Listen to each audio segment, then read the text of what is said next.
I would love to be able to unlock my home's equity. But what exactly is home equity? Have you ever thought, man, I wish I had some more money? Maybe to help pay bills. Maybe it's to go on vacation. Maybe your car is beat to death and it is time for another one. There's so many reasons that I know I've said I wish I had some more money. But what exactly is home equity, right? Well, let's start with it this way. Our starting point is what you could potentially sell your house for. So let's go with an even number. Let's say if we put your house on the market today, this is the number it would potentially sell for. Let's say $300,000. Now from that $300,000, we're going to subtract anything you owe on it. So your mortgage, if you have a second mortgage, home equity line of credit, any other liens that are there. Let's say that adds up to about $200,000.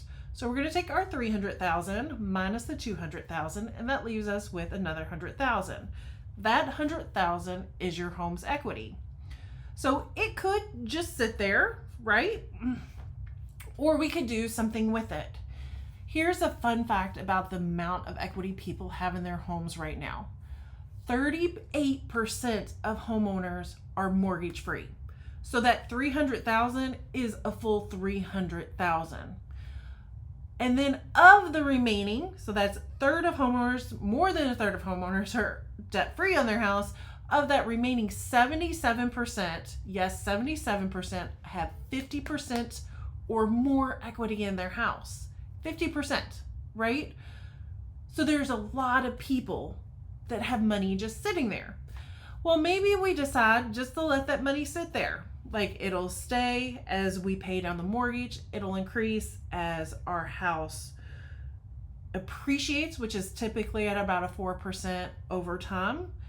It will also increase. Then when it's time to sell the house, you have that money there to buy something else, do whatever you want with it. Put it in retirement accounts, to go on vacation, to buy a houseboat, to buy a sailboat and go out on the seas. It's whatever you want to do with it. And on the flip side, maybe you need access to it now. You can't wait to the end when you're ready to sell. So if you need access to it now for many reasons, right? Whatever your reason is, there's multiple ways you can. So we can go to a lender, right? And there's home equity loans or home equity line of credit. Both of these will do a valuation of your house. They're going to anticipate what it's worth in that let's say we're going to go with our example of $100,000. They're not going to give you the full value. They need to keep a cushion in there to stay safe, but potentially they usually give around 80%. So let's say they give you that 80%. Of that 80%, on a home equity loan, it gets to you in one lump sum. You pay interest only on it until the end of the term. At the end of the term, you have to pay the whole $80,000 back. On a home equity loan, you have access to that $80,000. You don't have to take it all out. If you only need $1,000, you pull $1,000 out and you only pay interest on that $1,000, what has been pulled out. At the end of the term, which is usually about 10 years, then the whole thing is due. The interest rate on these is usually a little bit higher than whatever's prime. So right now our prime rate is just under 7. So like 7, then it's going to be about 8%, which is a whole lot cheaper than credit cards, 30-40%.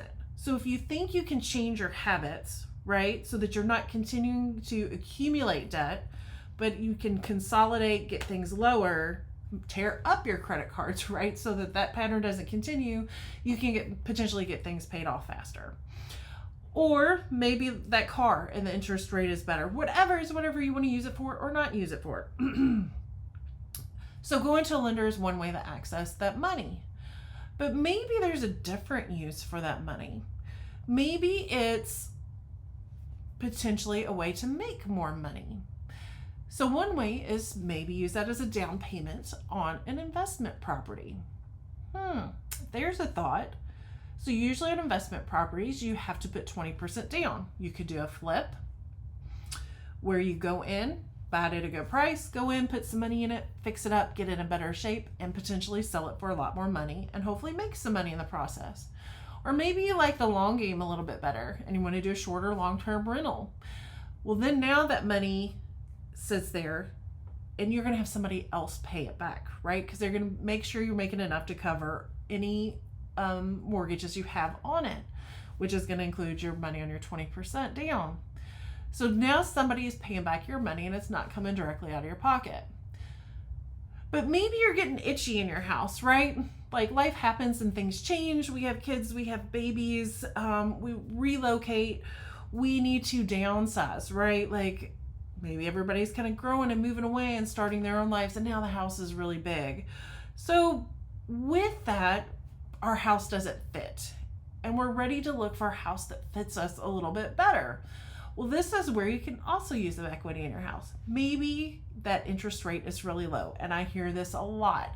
In fact, 74% of mortgages are at 5% or less. So it's not wanting to jump up to that 7%, especially if you're down at a 2 or 3 and you really want to hold on to that rate. Well, what if you use that house as an investment property? Yes. Use it, let somebody else pay off the mortgage like we just talked about, and then you get to, now it is a asset for you, and it is income bearing. Banks love assets, by the way. And you get to get into the house that fits you better, right? So many reasons to use your equity. It is there, and it is there for you if you choose to. If this sounds intriguing to you and would like to know more, give me a call. Let's talk.